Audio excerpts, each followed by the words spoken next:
Bonjour à tous, bienvenue dans cette nouvelle vidéo de la chaîne YouTube Le Prof de Maths. On va voir ensemble un exercice donc de seconde mathématiques qui fait référence au chapitre résolution de systèmes. Donc ici on va tout simplement être amené à résoudre des systèmes en mathématiques. Donc c'est quelque chose de crucial que vous devez maîtriser absolument. Donc comme d'habitude je vais lire l'énoncé. Bon là il n'y a pas grand chose à lire et puis ensuite je vous laisserai faire pause. Essayez l'exercice par vous-même et faire reprendre pour voir ma correction, mes explications et voir si vous aviez juste. Donc sans plus tarder, c'est parti. Donc ce qu'on nous demande ici, c'est de résoudre les systèmes suivants. Donc le premier système qu'on a, il est composé de deux équations. Donc on a la première qui est 5x plus 2y égale 4 et la deuxième qui est 2x plus 3y égale moins 5. Et le deuxième système qu'on nous demande de résoudre, c'est celui-ci donc qui nous dit que 7x plus 2y égale 1 et la deuxième équation nous dit que 2x plus 3y égale 5.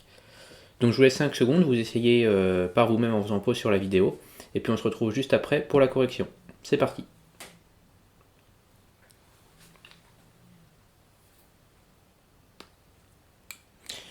Donc correction de l'exercice.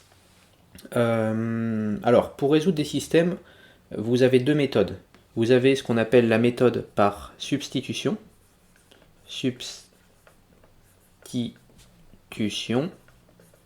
Et vous avez une deuxième méthode qui est ce qu'on appelle la méthode par combinaison. Donc en fait, ces deux méthodes que vous avez sûrement vues en cours, et que d'ailleurs je réexplique dans ma formation, donc c'est par ces deux méthodes-là qu'on peut être amené à résoudre des systèmes. Alors, en fait, pourquoi on a deux méthodes? Parce qu'en fait, dans certaines situations, la méthode par substitution est plus avantageuse, et dans d'autres situations, c'est la méthode par combinaison qui est plus avantageuse. Ce qu'il faut quand même retenir, c'est qu'en règle générale, vous pouvez résoudre tous les systèmes par l'une ou par l'autre des méthodes, même si c'est toujours le cas par substitution, par combinaison, peut arriver à certains moments que ça soit un peu plus compliqué. D'où le fait d'ailleurs que moi, quand je vous donne ma petite astuce perso, quand je dois résoudre des systèmes, je les résous toujours par substitution. C'est très rare que je les fasse par combinaison. Je les résous toujours par substitution. Pourquoi? Parce que en fait, c'est une méthode qui est, je dirais, invariable dans le temps, qui est toujours la même. On va procéder toujours de la même manière.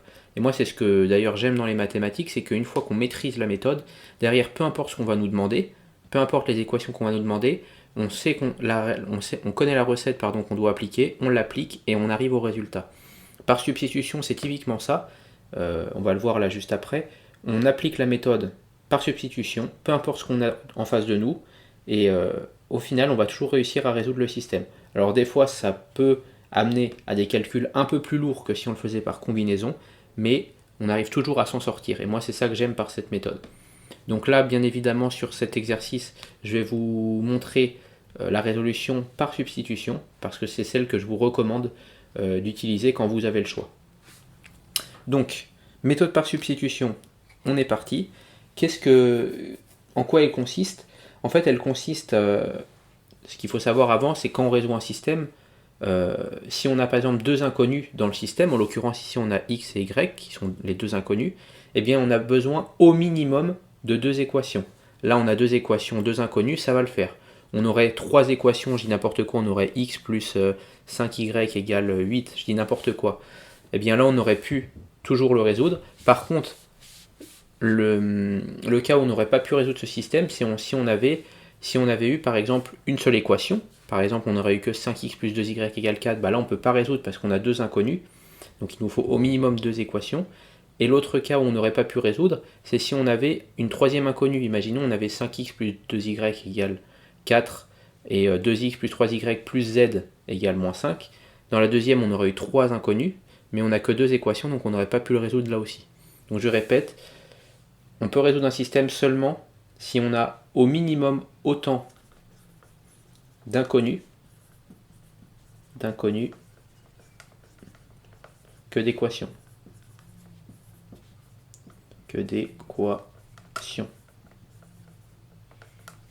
Je vais mettre ici au minimum. Au minimum autant d'inconnus d'équations, là on peut résoudre le système. Donc, résolution de ce système, on a la première équation, on va la noter petit 1, La deuxième équation, on va la noter petit 2. Dans la première équation, donc je résous par substitution, on va la réécrire. La première équation, on va isoler une des inconnues. Donc je vais mettre soit x d'un côté, soit y d'un côté, et je vais balancer tout le reste de l'autre. Donc c'est ça par substitution, c'est on va déjà essayer d'exprimer une inconnue en fonction des autres. En l'occurrence ici je vais prendre x, je vais essayer d'exprimer x en fonction des autres. Donc vous allez voir, dans la première donc j'ai que 5x, je passe tous les autres de l'autre côté, donc est égal à 4, moins le 2y je le passe de l'autre côté, donc moins 2y. Ce qui me fait que, donc alors x est égal, donc je vais diviser par 5, ça me fait 4 moins 2y divisé par 5. Donc là j'ai réussi dans la première équation à exprimer une des inconnues, en l'occurrence x, en fonction du reste. J'aurais pu faire la même chose avec y. Connaissant ça, c'est ce qu'on appelle par substitution, eh bien je vais remplacer cette formule ici dans la deuxième.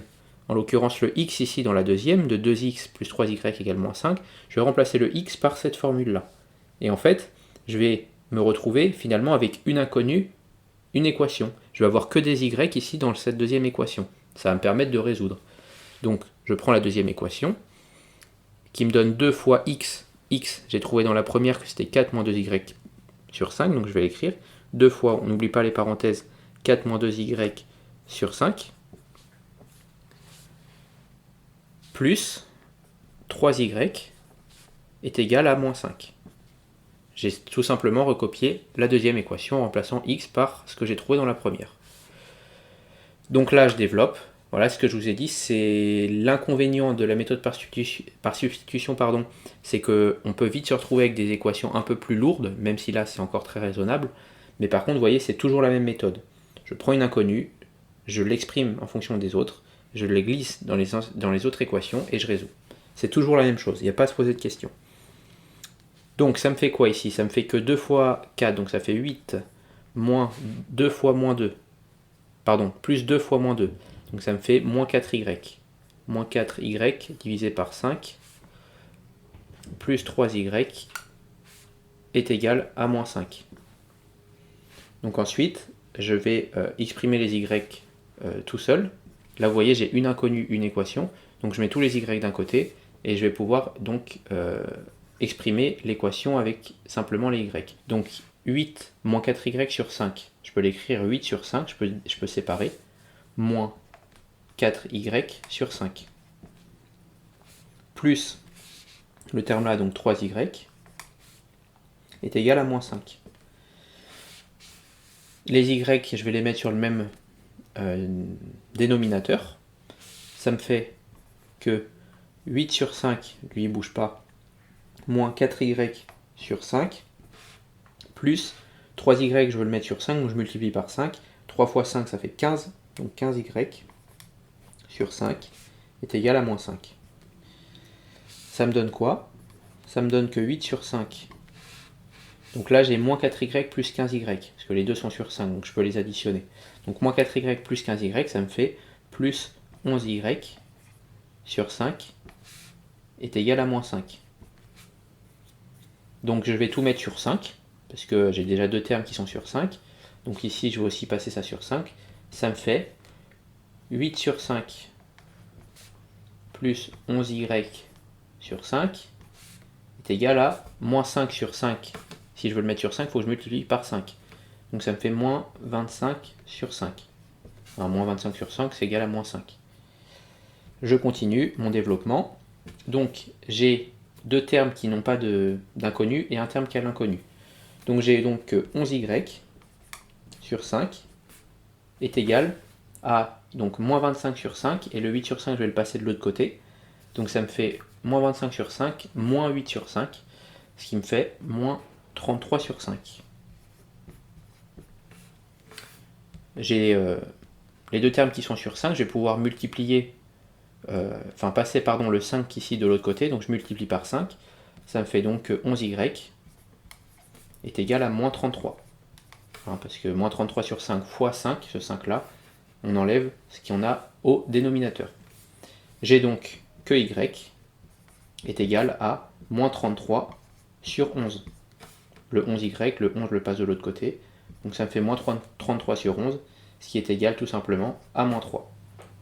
Donc j'ai trouvé déjà la première inconnue de l'équation qui est y équivaut moins 3. Ensuite, il ne me reste plus qu'à trouver le x. Bah là c'est très simple. Je repars de l'équation que j'avais en haut, ici. X égale 4 moins 2y sur 5. Je remplace le y par moins 3, ce que je viens de trouver. Et je vais tout simplement trouver x. Donc ça me fait 4 moins 2 fois moins 3 sur 5. Alors, y égale moins 3. Ce qui me donne quoi? Ce qui me donne 4 fois 4, pardon, moins 2 fois moins 3, ça fait plus 6. Donc 4 plus 6 sur 5. Et tout ça, c'est égal donc à 10 sur 5, donc ça me fait 2. J'ai trouvé donc que x est égal à 2, que y est égal à moins 3. J'ai donc résolu mon système. Donc, je peux écrire ici la solution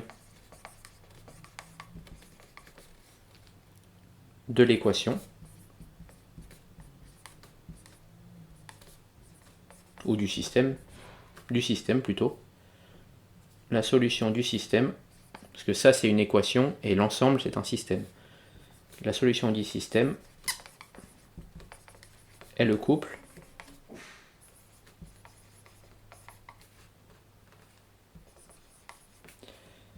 de moins 3. 2 en x, moins 3 en y. Donc j'ai résolu mon premier système. Alors là, vu que j'ai pris un peu de temps, parce que j'ai bien voulu détailler pour vous montrer la méthode, je ne vais pas corriger le deuxième cas dans cette vidéo, mais j'espère en tout cas que vous allez essayer de le résoudre par vous-même, même si vous n'aviez pas réussi au début. Là, avec mes explications, refaites la même méthode et essayez de le résoudre, et comme ça va vous permettre de vous entraîner dans ce type d'exercice, parce que comme je le répète, les mathématiques, il faut s'entraîner, il faut pratiquer. Si vous souhaitez la correction de celui-ci et aussi les détails, vous pourrez le retrouver dans un des exercices de ma formation qui justement traite de ce système que j'ai aussi expliqué dedans. Donc voilà pour cette vidéo, merci d'être arrivé au bout. Comme d'habitude, comme vous êtes arrivé au bout, vous allez retrouver, premier lien en description, une formation de 4 vidéos offertes. Donc ces 4 vidéos, chacune de ces vidéos reprend un des chapitres du programme de seconde mathématiques. Par exemple, résolution de système, c'est un des chapitres. Moi j'appelle ça des modules. Et donc chacune des 4 vidéos que vous avez en description gratuite, reprend un de ces chapitres. Et j'ai sélectionné par chapitre un exercice fondamental que vous devez résoudre. Donc en fait, vous avez une vidéo, un chapitre, et dans ce chapitre, vous avez un exercice de seconde mathématiques que vous devez résoudre. Donc ça se présente de cette même manière. J'écris l'énoncé, je vous demande de faire pause, et puis ensuite, je vous apporte mes explications avec mes corrections. Donc n'hésitez pas à les voir, c'est gratuit, ça va vous permettre de vous améliorer sur d'autres chapitres que résolution de système. Voilà, si vous souhaitez aussi aller plus loin en mathématiques et vous améliorer, notamment en seconde, n'hésitez pas à aller voir en description aussi, donc sur mon site internet leprofdemaths.com, vous allez retrouver une formation de seconde complète. Donc là, c'est une formation qui se décompose en 15 modules. Résolution de système, c'est un des modules. Et en fait, dans chacun des modules, vous allez retrouver une vidéo de cours, donc qui résume le cours, je vous ai mâché le travail là-dessus, et ensuite des exercices que j'ai sélectionnés de manière précise pour essayer de balayer un maximum le module en question. Et donc dans chacun des exercices, vous avez le même format qu'ici, je donne l'énoncé, et puis ensuite j'apporte mes explications pour que vous puissiez comprendre, et je fais la correction avec vous. Donc n'hésitez pas à aller voir en description, c'est sur le site leprofdemaths.com. Merci pour votre attention, je vous souhaite plein de réussite dans ce merveilleux monde que sont les mathématiques. Encore une fois, si vous souhaitez la correction et les détails de ce système, c'est dans ma formation là que je viens de vous parler. Vous avez un des modules qui traite de la résolution de système et il y a cet exercice qui est pris en compte dedans. Donc n'hésitez pas à les voir, je vous souhaite plein de réussite comme je vous l'ai dit dans ce merveilleux monde que sont les mathématiques et je vous dis à la prochaine pour une prochaine vidéo. Allez, salut à tous!